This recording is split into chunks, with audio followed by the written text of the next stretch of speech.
All right, what's the last? All right, Veronica Malone. I'm reading all this stuff about another Princess Diaries movie, and Anne Hathaway just said that they are moving ahead with it. I love the first 2 movies, but the second one came out 15 years ago. Whew. Isn't it just too late for another one? Can it succeed when almost no one under the age of 20 has ever seen the first 2?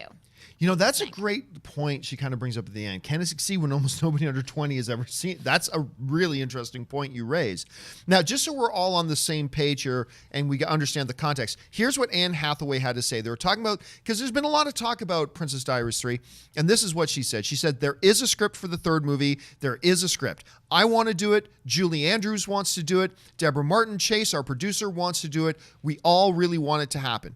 It's just that we don't want to unless it's perfect, because we love it just as much as you guys love it.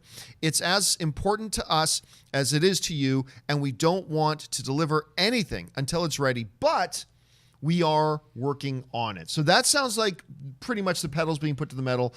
And by the way, you don't have an easy time getting Julie Andrews to want to leave the villa, leave her mansion and villa to go and do some work. And if she wants to come back and do it, that says something. By the way, Julie Andrews was the special guest at the John Williams in concert 2 years ago at the, it was so great. She's out there telling stories. So cool. Anyway, you do raise a good point. It's been a while. But, these are 2 films that were profitable, though neither one of them blockbusters. Let's take a look at the box office history of The Princess Bride. So we're going to start with this. The first Princess Bride, The Princess Diaries. First one, budget of $26 million, makes $165 million. That's like Blumhouse kind of numbers that you like to hit, right? So very profitable.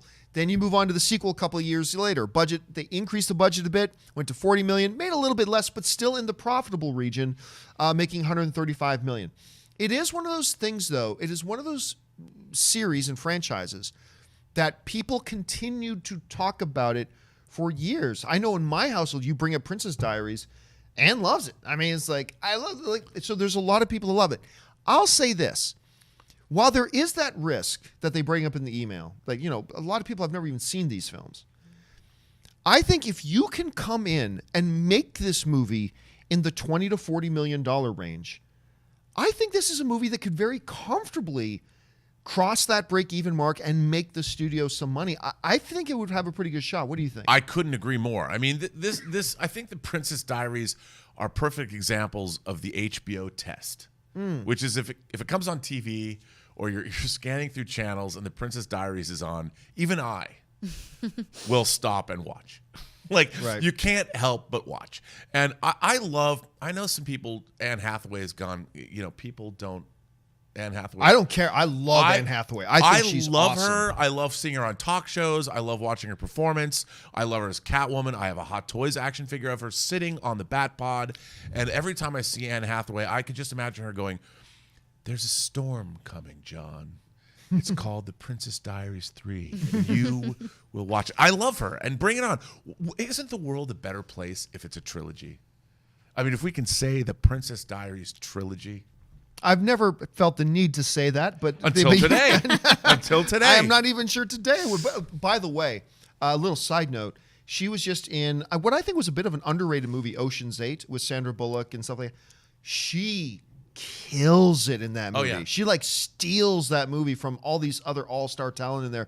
She's fabulous. Let me ask you this, Ashley. Were you a Princess Diaries girl like some of the friends I have? Not really. That's not for everyone. I saw it, but it wasn't. I didn't see the second one. I'll just put it that way. But really? But the first one, I liked it. I watched it with my sister years ago. But I'd give it a whirl again. You know what? It's also one of the best career moves ever. After because she did several princess type movies. It wasn't just Princess Diaries. There was another one where she was like a princess too. Yeah, what? And I can't even remember what it was now. But thinking of Devil. Was it Enchanted? Was she? I think it was Enchanted. It might have been Enchanted. I can't remember. She transformed in Devil Wears Prada too. Well, yeah, she did. But riches. Shortly after that, she was in this little movie. And I cannot remember the name of it off the top of my head, but it involves gangs and things like that. And in it, she did some very explicit sex scenes. What was it called?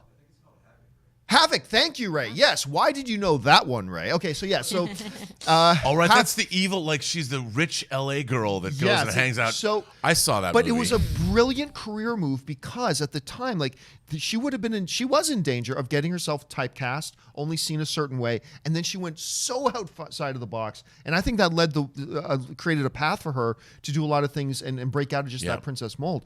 But I'll tell you what, if they do this, if I'm a studio exec, we talk about do you do the Jared Leto Joker?